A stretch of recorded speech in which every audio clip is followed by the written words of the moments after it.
Dr. Callie Seaman. I'm known as an international cannabis scientist. I've been working in the hydroponic industry for 20 years, did a PhD in fertilizer chemistry, and run a brand called Shogun Fertilizers based in Sheffield. So 420 actually started in the US of A and Canada, and it was associated with cannabis culture. And it's what students would do at 4:20 in the afternoon. After their lectures had finished, they would all go for a smoke together, and it was code for that. Originating with the 420 being April the 20th, but it's now spread across the world of a day of celebration of cannabis culture, and everyone who consumes cannabis comes together and at 4:20 in the afternoon consumes cannabis and to socialise and to just celebrate the plant itself. I come here from a medical perspective of looking at how many people are using this plant medicinally, not just recreationally.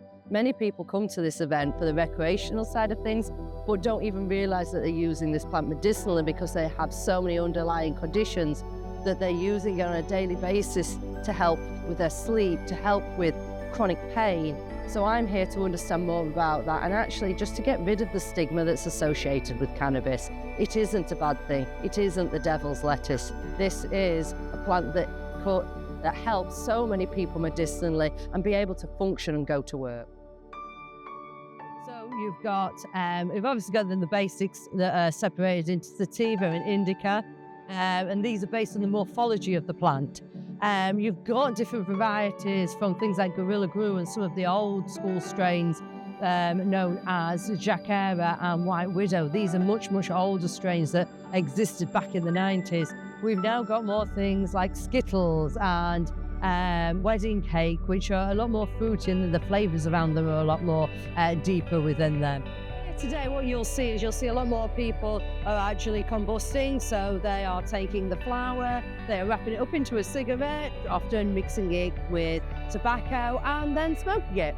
But there are other methods. Now, for medicinal purposes, for prescriptions, we use something like a vaporizer like this, and this is where the flower will be placed into the cartridge here, and it is then heated up to a specific temperature, and the resulting stuff is then inhaled through the tube here. First time I ever smoked, he doesn't even know. First time I smoked, I passed out in the forest. Oh my life. I passed out in the forest. I'm coached back like this is my show.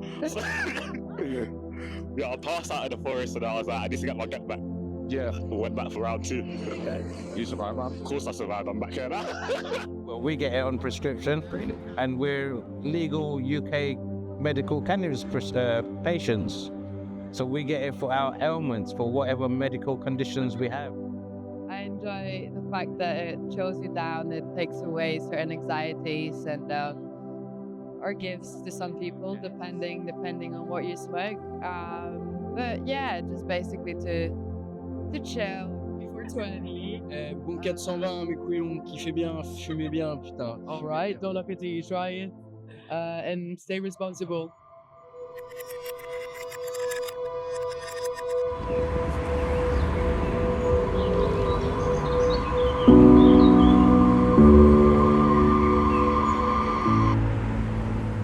Went on to university to do a degree in biomedical sciences and always wanted to help develop drugs and work for a pharmaceutical company. Today we are here for the all members meeting, which occurs twice a year, and we have all of our members, there's over 100 of those, coming down to meet today to review over what the working groups have done. The Cannabis Industry Council really is about getting the legal industry together to discuss some of the issues and bring together some of the leaders within the actual industry itself. We wanted to provide that education based on research from around the world, based on research that has occurred in Canada and based on in the US as well and Israel. And we wanted to make sure that other families felt supported because it wasn't just about the cannabis-based medicine, it was about some of the issues that families with children with refractory epilepsy suffer and can feel very much alone. When I was 15 and I was diagnosed with epilepsy, I had a seizure at school. I was lucky enough though, I had a father who was very forward thinking and introduced me to cannabis. I was put onto a drug called clomazepine and I was a grade A student doing my GCSEs, but unfortunately those grade A's dropped dramatically during that time. So his epilepsy is so severe that his developmental age is probably still of around a 1-year-old. So he's now approaching 7. So he's non-verbal, he's not able to walk, he's not able to feed himself, but he's improving. He's slowly hitting little milestones, we call them inch stones. His quality of life, he's happy. He laughs every day. He's interacting with his peers. He loves, interacting with groups, and he has a quality of life. So he still has huge challenges, but those seizures are controlled. He still does have seizures, but they're nowhere near what they were. So pre-cannabis is having over 100 seizures per day. So he's now, some days he could be seizure-free.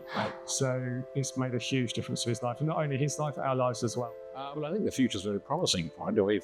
It's too slow. We've been going for 5.5 years since it was legalized. We've come a long way. We have a lot of cannabis products in the country now. We have 39 cannabis clinics. We have 18 cannabis pharmacies. As I said, 37,000 people. So we've come a long way, but nowhere near enough in 5.5 years. And at this rate of knots, it'll be about another 50 years before we get everyone on cannabis who needs it.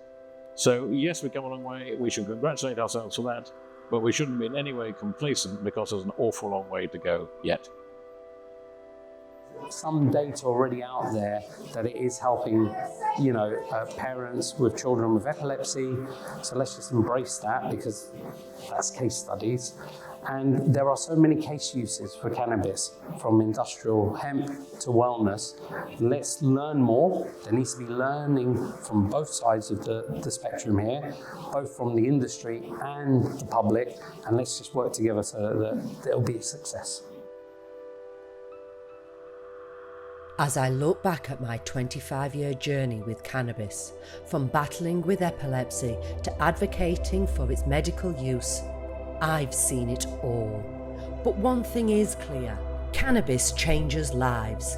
In 2018, the law in the UK was changed so that cannabis could be prescribed, but there are still issues that many patients face. So together, let's rewrite the narrative and pave the way for a future where everyone has access to the healing they deserve. Let's break the stigma and spread awareness with high hopes.